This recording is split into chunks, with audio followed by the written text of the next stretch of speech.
بسم اللہ الرحمن الرحیم۔ السلام علیکم ویورز، اردو سٹوری پلس میں خوش آمدید۔ آج میں آپ کے لیے ایک اور سچی کہانی لے کر حاضر ہوئی ہوں۔ امید ہے کہ کہانی آپ کو ضرور پسند آئے گی۔ کہانی پسند آنے کی صورت میں اس ویڈیو کو لائک کیجیے اور اس طرح کی مزید کہانیاں سننے کے لیے ہمارے چینل اردو سٹوری پلس کو سبسکرائب کیجیے۔ دروازے پر کوئی دستک دے رہا تھا۔ میں گہری نیند میں تھی۔ بمشکل اٹھی، دروازہ کھولا تو یہ دیکھ کر سخت کوفت ہوئی کہ کوئی بھی کارن خستہ حلیے میں 3 چھوٹی مگر پیاری پیاری بچیوں کے ساتھ کھڑی تھی۔ ابھی وہ کچھ کہہ بھی نہ پائی تھی کہ میں نے معاف کرو کہہ کر دروازہ بند کر دیا اور بڑبڑاتی ہوئی اپنے کمرے میں چلی گئی۔ مجھے گہری نیند سے جاگنا اس وقت بہت ناگوار لگا تھا۔ تبھی دروازے پر دوبارہ دستک ہوئی۔ اب کون آ گیا؟ ایک بار پھر دروازے کی طرف بڑھی، دیکھا تو وہی بھکارن آنکھوں میں نمی لیے کھڑی تھی۔ مجھے دیکھتے ہی بولی، سائمہ باجی آپ مجھے بھول گئی؟ میں شازیہ ہوں۔ شازیہ؟ میں نے اسے بغور دیکھا۔ مجھے شرمندگی سے ایک جھٹکا سا لگا۔ میں جسے بھکارن سمجھ کر دروازہ بند کر آئی تھی وہ تو اوہ اچھا، تم اندر آؤ۔ میں تو تمہیں بالکل پہچان نہیں سکی، تم اتنی بدل گئی۔ مجھے تو تمہیں دیکھ کر حیرت ہوئی ہے، بالکل یقین نہیں آ رہا۔ غور سے دیکھو تو بھی پہچان مشکل سے ہو رہی ہے۔ شازیہ یہ تمہاری کیا حالت ہو گئی ہے؟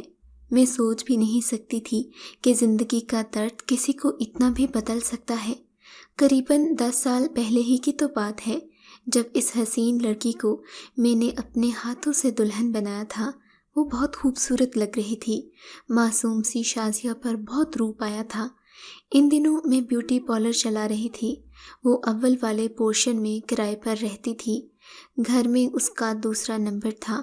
وہ سب بہن بھائیوں میں بالکل الگ تھی۔ گوری رنگت، پیارے سے نقوش، سراپا بھی بھرا بھرا سا، ایک ہی نظر میں دل کو بھا جاتی تھی۔ اس پر بہت عزت اور محبت سے بات کرتی اور پھر اپنے غریب کنبے کا بڑا خیال رہتا تھا۔ وہ ایک فیکٹری میں کام کرتی تھی۔ ساری تنخواہ ماں کو لا کر دے دیتی۔ جب سے یہ لوگ ہمارے اوپر کے پورشن میں کرائے پر آئے تھے، ایک عجیب گہما گہمی رہتی تھی۔ رات کے جب اس کا باپ آتا تو صبح تک اس کے بڑبڑانے کی آوازیں آتی۔ اکثر وہ اپنی بیوی کو گالیوں سے بھی نوازتا تھا۔ فیکٹری سے آ کر کبھی شازیہ میرے پاس آ جاتی۔ تبھی اس نے بتایا تھا کہ اس کا باپ کسی فارمیسی میں کام کرتا ہے۔ وہاں سے نوکری ختم ہونے پر اب ابا نسخوں پر ہی گھر چلاتے ہیں۔ وہ مردوں کو دوائیں بنا کر دیتے ہیں اور تبھی مہینے میں 15 دن کے بعد اماں کے ہاتھ پر کچھ رکھتے ہیں۔ چھوٹا بھائی اکلوتا ہونے کی وجہ سے بگڑ رہا ہے۔ لاڈ پیار کی وجہ سے بری صحبت میں پڑ گیا ہے۔ کام کرنے سے جی چراتا ہے۔ اب گھر کا گزارا مجھ پر اور چھوٹی بہن پر ہی ہے۔ ہم دونوں کی تنخواہ سے بھلا گھر کیسے چل سکتا ہے؟ ہمارے گھر میں اکثر فاقے ہوتے ہیں۔ اکثر میں بھی بھوکی ہی فیکٹری چلی جاتی ہوں۔ کبھی کبھی صبح شام چائے پراٹھا کھا کھا کر میرا دل بری طرح اکتا جاتا ہے۔ جب شازیہ نے یہ بتایا تو میں نے ان کے حالات کا بغور جائزہ لینا شروع کیا۔ واقعی ان کے گھر کی حالت بہت بری تھی۔ باپ نہ صرف بگڑا ہوا نواب تھا بلکہ نہ جانے کن رنگینیوں میں مست تھا کہ صبح کے تیسرے پہر وہ گھر میں گھستا۔ مجھے کچھ شبہ ہوا کہ وہ نشہ بھی کرتا ہے۔ کبھی کبھی تو بدمست ہاتھی کی طرح بیوی کے ساتھ جوان بچیوں کو بھی مارنے سے گریز نہ کرتا۔ شازیہ ایسی جیدار تھی کہ جو باپ کو کبھی کبھی آئینہ دکھا دیتی، جس پر وہ اسے بد زبان منہ زور کہہ کر جانوروں کی طرح پیٹ ڈالتا۔ میں نے ایسا ظالم باپ آج تک نہیں دیکھا تھا۔ ایک روز شازیہ آئی تو اس کے 2 دانت ٹوٹے ہوئے تھے۔ پہلی بار اسے دیکھ کر لگا کہ چاند پر داغ پڑ گیا ہو۔ یہ کارنامہ بھی اس کے ظالم باپ کا تھا۔ اس کی تو اتنی استطاعت بھی نہیں تھی کہ کہیں سے نئے دانت لگوا لیتی۔ تبھی اس نے مجھے بتایا، سائمہ باجی یہ جو میری امی لنگڑا لنگڑا کر چلتی ہیں، یہ بھی میرے ابا نے اپنے ظلم سے توڑی ہیں اور علاج بھی نہیں کروایا۔ میری ماں بھی نہ جانے کون سی مٹی کی بنی ہوئی ہیں، اسی ٹوٹی ہوئی ٹانگ کے ساتھ زندگی گھسیٹ رہی ہیں۔ میں نے دیکھا کہ ان کے گھر کھانا کئی کئی روز نہ پکتا۔ بلکہ اب تو روز ہی صبح صبح شازیہ کی ماں بیرونی دروازہ کھٹکا کر مجھ سے کچھ نہ کچھ مانگتی تھی، کبھی سالن، کبھی چینی، حد یہ کہ روٹی تک مجھ پر لینے سے مجبور ہو جاتی۔ ان کے گھر میں آٹا نہ ہوتا، ضرورت کی ہر چیز مجھ سے لیتی، بلکہ محلے کے ہر گھر سے وہ ضروریات زندگی کی چیزیں مانگ لیتی تھی۔ کافی حد تک اسی طرح گزارا کیا۔ محلے میں سلام دعا بڑھا رکھی تھی، لوگ انہیں جان کر اکثر و بیشتر مدد کر دیا کرتے تھے، لیکن کیونکہ میں ان کے مالک مکان اور ہمسائی بھی تھی تو سب سے زیادہ انہوں نے میری ہی ناک میں دم کیا ہوا تھا، جس سے میں پریشان ہونے لگی۔ اگرچہ میں ان کی حتی الامکان مدد کرتی تھی، کوئی بھی چیز جب تک انہیں نہ بھیجتی میں خود نہ کھاتی۔ مجھے اچھا بھی نہ لگتا تھا کہ خود مزیدار کھانے کھاؤں اور نہ جانے اوپر والے بھوکے رہیں۔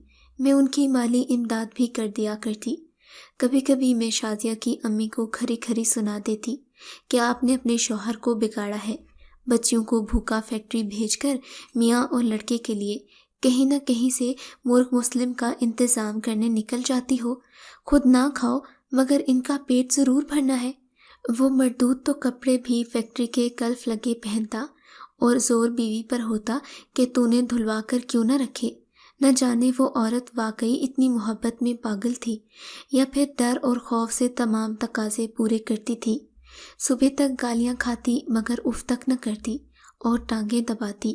دن 1 بجے جب میاں ہیرو بن کر گھر سے نکل جاتا تو کبھی نیچے آ کر بیٹھ جاتی یا محلے میں چلی جاتی۔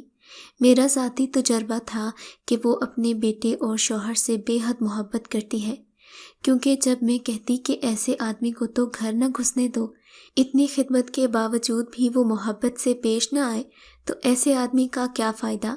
وہ ہنس دیتی۔ میں اس کے ہنسنے پر بس یہ کہہ کر رہ جاتی کہ واہ بھئی، تم تو جنتی ہو۔ کبھی کبھی اس سارے معاملے میں مجھے شازیہ کی ماں سب سے زیادہ قصوروار لگتی۔ شاید انہیں اس طرح کی زندگی کی عادت پڑ گئی تھی۔ ان کا زیادہ تر حصہ اپنے شوہر اور بیٹے کی زندگی کو ہڈ حرام بنانے میں گزرا تھا، جبکہ بچیاں بہت سادہ، بھولی اور محنتی تھیں۔ بھوک اور مشقت سے ان کے خون خشک ہو گئے تھے، وہ جانوروں کی طرح کام کرتی تھیں، اس پر بھی انہیں کچھ میسر نہیں تھا۔ انہی دنوں شازیہ نے بتایا کہ فیکٹری سے کسی لڑکے نے اس کے گھر رشتہ بھیجا ہے۔ اس رشتے سے وہ کافی خوش تھی۔ پھر کچھ دن بعد میری شازیہ سے ملاقات ہوئی تو اس نے بتایا کہ ابو نے اس رشتے کو منع کر دیا ہے اور اپنے دوست کے بیٹے شایان سے اس کا رشتہ طے کر دیا۔ اس کے لہجے سے اس کے درد کا پتہ چل رہا تھا۔ اچھا، تو کیا تم نے لڑکے کو دیکھا ہے؟ جی باجی، دیکھا ہے۔ بس ٹھیک ہی ہوگا، مجھے زیادہ معلوم نہیں، اتنا پتہ ہے کہ وہ مجھ سے عمر میں کچھ چھوٹا ہے۔ سچ کہوں باجی، میرا دل اس رشتے پر اندر سے خوش نہیں، مگر یہ سوچ کر خوش ہوں کہ اس جہنم سے تو نجات ملے گی۔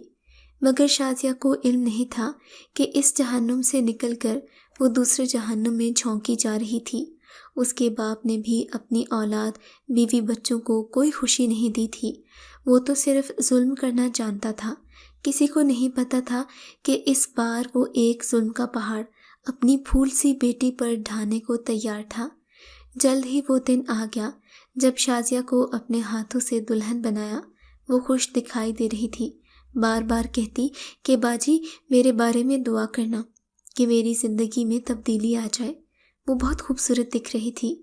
نہ جانے شادی کے انتظامات کس نے اور کس طرح کیے تھے، یقین نہیں آ رہا تھا کہ ان کے حالات اتنے خراب تھے۔ پھر یہ کھانا، جہیز، سب کچھ کس طرح ہو گیا۔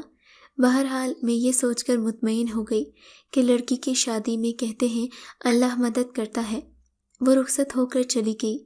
کچھ عرصے بعد ان لوگوں نے ہمارا گھر چھوڑ کر کہیں اور کرائے پر گھر لے لیا۔ یوں میں ان لوگوں کو بھول بھال گئی۔ آج شازیہ کو اتنے سال بعد دیکھا تو میری نظروں میں اس کا عروسی لباس میں کھلا کھلا چہرہ گھوم گیا۔ میں نے اسے بٹھایا، پانی پلایا۔ مجھے لگا کہ اس کی بچیاں بھوکی پیاسی ہیں۔ کھانے کا پوچھا تو شرمندہ ہو کر بولی، باجی اگر ہے تو دے دیں۔ میں نے دیکھا وہ کھانا بہت مشکل سے کھا رہی تھی، شاید بیمار تھی، اس سے کھانا بھی نہیں کھایا جا رہا تھا۔ کھانے کے بعد وہ تسلی سے بیٹھی، اس نے بتایا کہ اسے گلے میں گلٹیاں ہو گئی ہیں، ہاتھ پیروں کی ہڈیاں بھی مڑ رہی ہیں۔ ڈاکٹر کہتے ہیں کہ گلے میں کینسر کا شبہ ہے اور اس کا اثر ہڈیوں پر بھی پڑ رہا ہے۔ باجی بڑی مشکل سے کھانا کھایا جاتا ہے، پانی نکلنا بھی مشکل ہو جاتا ہے۔ میں نے پوچھا تم نے علاج کیوں نہیں کروایا؟ کہنے لگی کیسے علاج کرواؤں، میرے پاس کھانے کو نہیں ہے، اس پر یہ 3 معصوم بچیاں۔ وہ باجی شوہر بھی تو باپ سے زیادہ خراب آدمی نکلا، کون سا برا کام ہے جو وہ نہیں کرتا؟ جوا وہ کھیلتا ہے، نشہ وہ کرتا ہے اور لوگوں کے پیسے کھاتا ہے، جب جیل سے آتا ہے تو نشے میں مجھے مارتا ہے، مگر بعد میں معافیا مانگتا ہے۔ میں کیا کروں؟ اب تو بیٹیاں بھی ہو گئی ہیں مگر اسے ذرا بھی غیرت نہیں آئی۔ شروع میں تو میرے ساتھ اچھا تھا، اس نے میرے دانت بھی لگوا دیے تھے۔ وہ مسکرا کر بولی تو بہت بھولی ہے شازیہ، تیری زندگی برباد ہو گئی پر تجھے نظر نہیں آتا۔ کیا کروں باجی، میرا تو نصیب ہی ایسا ہے۔ تمہارے باپ کو پتہ نہیں تھا کہ یہ اتنا برا ہے؟ باجی ابو کو تو سب پتہ تھا، یہ سب اسی کا تو کیا دھرا ہے۔ شایان نے ابو کو منہ مانگی قیمت دی تھی۔ اب جب میں بھوکی پیاسی باپ کے در پر آتی ہوں کہ میرے بچے بھوک سے بلک رہے ہیں تو میرے پاس کرایہ تک نہیں ہوتا، پیدل بچوں کو میلوں چلا کر لاتی ہوں تو میرا باپ میرے شوہر سے ڈر کر ہی مجھے لوٹا دیتا ہے، کہتا ہے کہ اب ہمارا تجھ سے کوئی واسطہ نہیں۔ اماں کہتی ہے یہاں آیا نہ کر، ہم تو خود فاقے سے ہیں، تجھے کہاں سے کھلائیں گے۔ میرا شوہر مجھ سے ایسا سلوک کرتا ہے جیسے میں گھر سے بھاگ کر آئی ہوں، ابھی جیل میں پڑا ہے، مجھ سے اصرار کر رہا ہے کہ میں اسے ضمانت پر رہا کرواؤں۔ میری سمجھ میں نہیں آتا کہ کیا کروں، رہا کرواؤں گی تو مجھے بھی گھر آ کر مارے گا اور نہیں کرواتی تو بھی دل اداس ہے۔ میری سمجھ میں نہ آتا تھا کہ اس بے سہارا کا کیا بنے گا۔ اس نے بتایا کہ گھر اپنا ہے جہاں وہ سر چھپائے ہوئے ہے، مگر اس کے دیور جیٹھ جو اس کے گھر کے قریب رہتے ہیں روز روز کے انہی چکروں سے عاجز آ کر اب اس کی کوئی مدد بھی نہیں کرتے۔ یہ کہہ کر وہ بالکل خاموش ہو گئی، یعنی اب اس کے پاس کہنے کو کچھ نہیں بچا تھا۔ میرے پاس بھی اسے دینے کو کیا تھا سوائے دعا کے۔ اگر آپ کو یہ کہانی اچھی لگی ہے تو ہماری ویڈیو کو لائک کیجیے اور اس طرح کی مزید کہانیاں سننے کے لیے ہمارے چینل کو ضرور سبسکرائب کریں۔